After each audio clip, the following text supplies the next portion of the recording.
Hey everybody, my name is Ron Cecil, certified No More Mr. Nice Guy coach.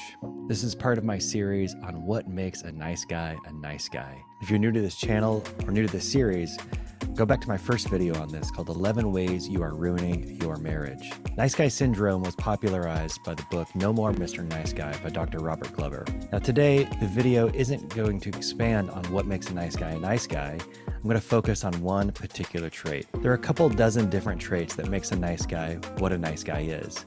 But if there is one single trait that you could distill down to why a nice guy acts the way he does, it's this. Nice guys do everything that they do consciously and unconsciously in order to get people to like them.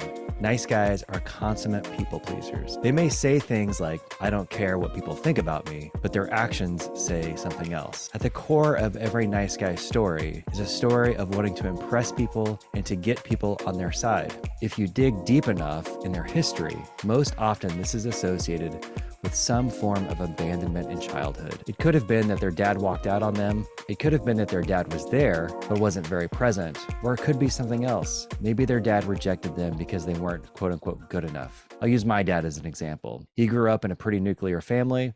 Mom and dad were there, but his dad wasn't present. See, his dad was also struggling with some mental health disorders, probably having to do with the PTSD he was struggling with from World War II. My dad had the unfortunate experience of being molested by a stranger.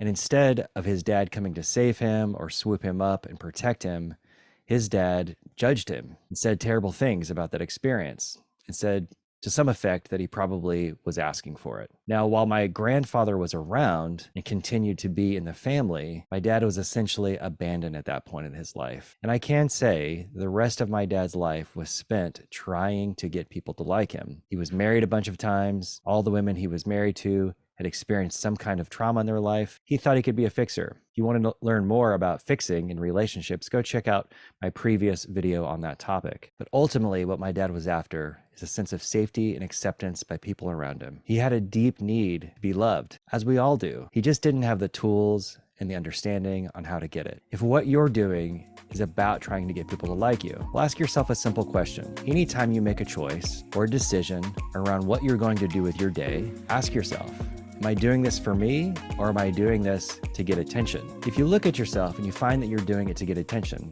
it's okay. You don't need to judge yourself. In fact, you don't need to judge others for doing it either. We're all trying to be loved. If you find this people-pleasing trait of yours compulsive, it's time to get a handle on it. At a certain point in your life, when you're trying to please everyone, you forget what it is that you need yourself. In fact, the great tragedy of this experience is you get so disconnected from your own needs and your own wants in your life that when you finally realize that you are neglected, when you finally realize that you have needs yourself, you're not even sure what they are. I talk to men all the time who are in this very position.